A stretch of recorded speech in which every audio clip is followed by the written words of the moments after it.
자, 전 영상에 바로 이어서 계속 설명을 드리자면 상한가 종목을 볼 때는 당장 상한가를 친 종목은 다음 날은 예상하고 공략하기가 어렵지만 날짜가 하루 이틀 지날수록 난이도는 점점 쉬워진다고 보시면 됩니다. 어차피 빠지지 않는 것을 기준으로 계획을 세우고 공략하기 때문에 진짜 거래대금 깡패 종목이나 새로 출발하는 게 없으면, 진짜 매매할 게 없으면 최근 상한가를 간 기록이 있는 종목에서 노는 게 훨씬 쉽습니다.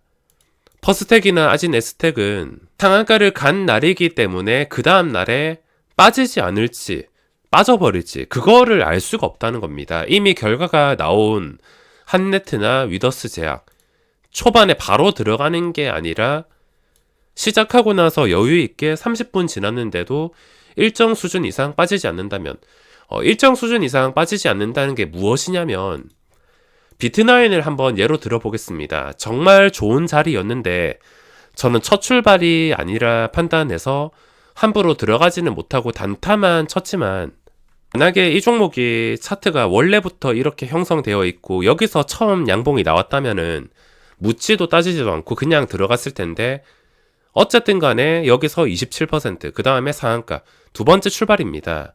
비트나인 같은 경우에 많이 빠지는 경우,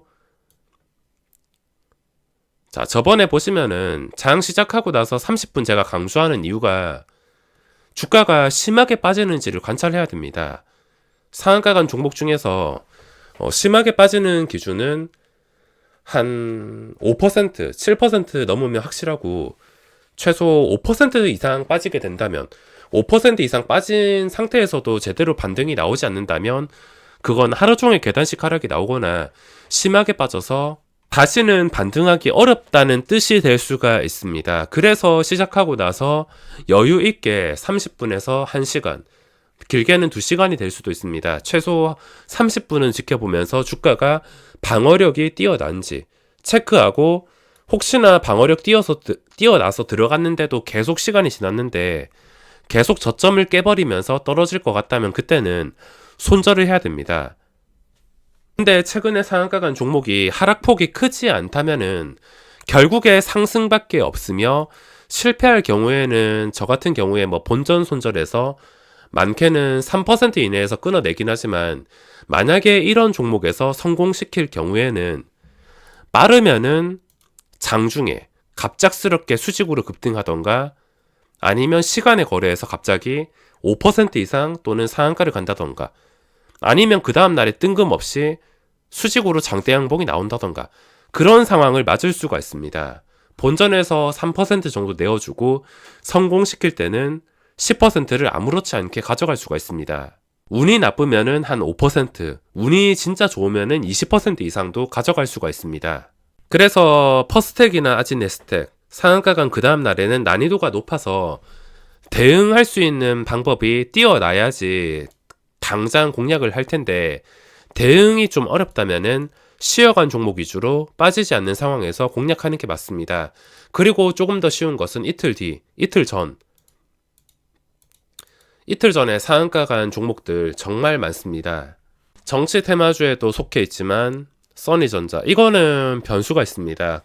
정치 테마주로 엮여 있으면 다른 종목들이 끝장날 경우에 같이 내려갈 수가 있기 때문에 이에 관련된 종목들 정말 많습니다. 분류하자면 대표적으로 까뮤 ENC, 안랩, 다른 종목들이 장대 음봉이 나오게 된다면 그대로 영향을 받을 수가 있습니다. 소소하게 3% 이내 하락은 크게 영향을 주지 않을 수 있지만, 혹시나 연관되어 있는 좀 테마성이 강한 종목이라면 다른 종목도 체크를 할 줄 알아야 됩니다. 이게 테마주가 아니라고 생각을 했을 땐 써니전자 상한가 간 다음에 현재 단일가가 걸려있긴 한데 잘 빠지지 않습니다. 만약에 이 써니전자라는 종목이 정치 테마주가 아니라 종목의 고유 특징으로 올랐으면은 저는 당장 이 자리에서 단일가라도 매수를 했을 겁니다. 단일가에서 쉽게 빠지지 않기 때문에 당장 이 자리에서 눈 감고 손실을 감수하고 매수했을 겁니다. 근데 정치 테마주라 변수가 있기 때문에 이거는 설명을 제외하겠습니다. 차트와 분위기 상으로 봤을 땐 충분히 괜찮은 상태이며 까무 ENC도 마찬가지입니다. 이거는 신고가가 나온 상태. 자, 저도 상한가 간 날에, 그 다음 날에 합리적인 시초가가 뜨면은 공략하려 했는데 시초가가 생각보다 높아서 공략을 하지 못했습니다. 상한가 간 종목이 그 다음날 공략할 때 합리적인 가격, 좀 싼 가격에 형성이 되어야 그때 뭐 과감하게 시초가에 들어가던가 출발하고 나서 몇 초 안에 들어갈 텐데 그게 아니어서 이건 접근을 할 수가 없었습니다. 그 전 자리가 신고가였기 때문에 그런 생각을 했으며 현재 아진에스텍이 신고가까지 올라왔습니다. 비슷한 상황이긴 하지만 주가는 절대 어떻게 될지 알 수 없으며 너무 높게 뜬다면 너무 높게 뜬 자리에서 장대 음봉이 나올 수도 있긴 하지만 또 그 장대 음봉을 이용해서 추세가 깨지지 않는다면 빠지지 않는 것을 이용해서 공략을 할 수가 있습니다. 마르지 않는 샘물이라 보시면 되겠으며 거래대금 깡패 종목이 새로 나오지 않는다면 상한가 간 종목에서 죽치고 있을 수밖에 없습니다. 까뮤 ENC는 거래대금까지 동반한 상태지만 또 정시 테마주이기 때문에 고민이 가지만 이것도 결국에 테마와 함께 잘 빠지지 않는 상태가 된다면 아직까지 이 테마주가 추세가 멀쩡하고 분위기도 멀쩡하기 때문에 빠지지 않는 것을 공략할 수가 있습니다. 대신에 뉴스 한 방에도 예민한 종목들이라 다른 상한가 종목보다 변수가 위험할 수가 있습니다.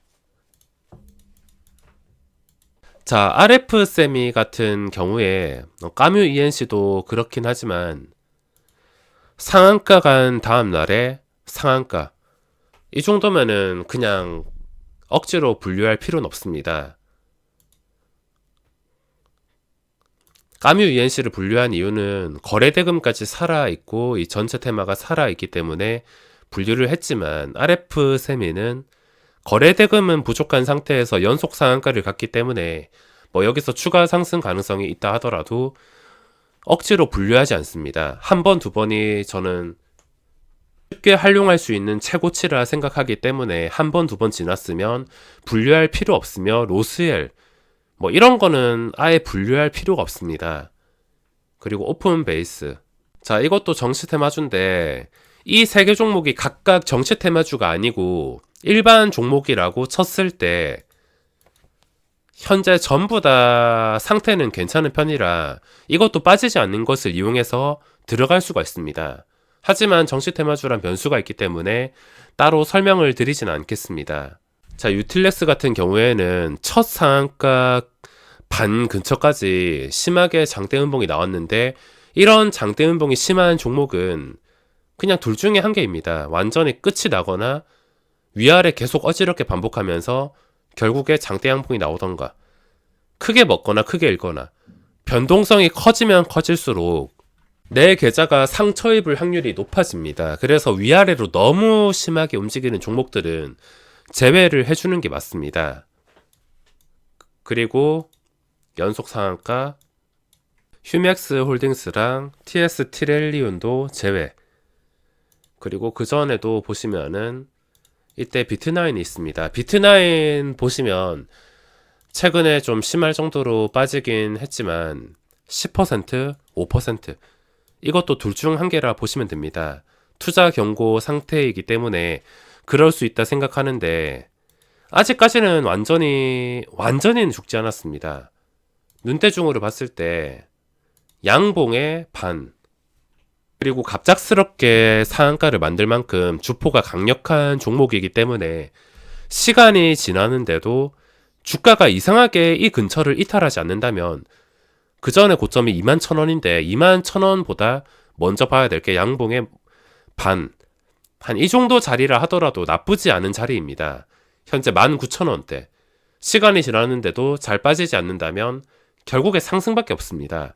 이 원리를 이용해서 쉽게 매매를 하는 것이며 빠지지 않는다면 결국에 상승.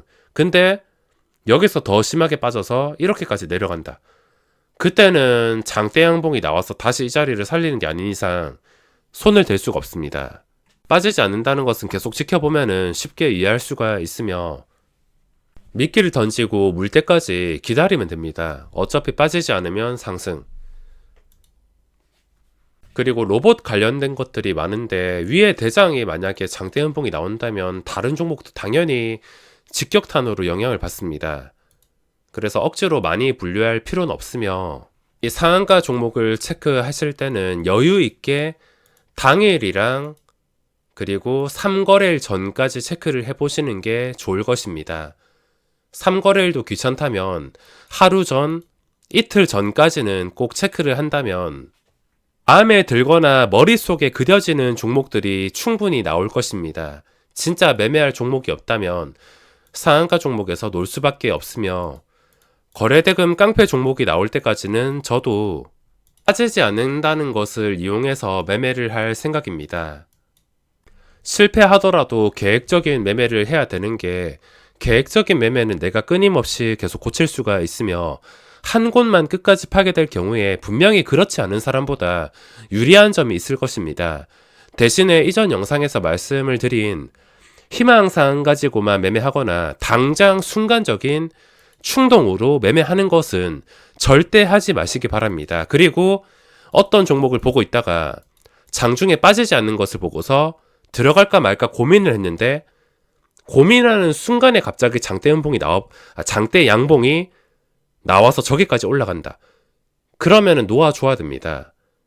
내가 조금만 더 있다 사려 했는데 매수하려 했는데 이런 아쉬움이 있겠지만 빠지지 않는 구간에 지켜보다가 갑자기 잡을 수 없는 양봉이 나온다면 절대 추격은 하지 말아야 됩니다.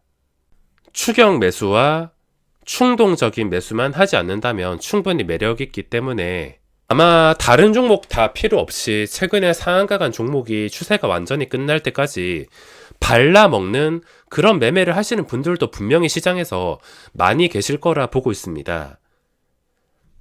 자, 그럼 이번 영상은 여기서 마무리하겠습니다.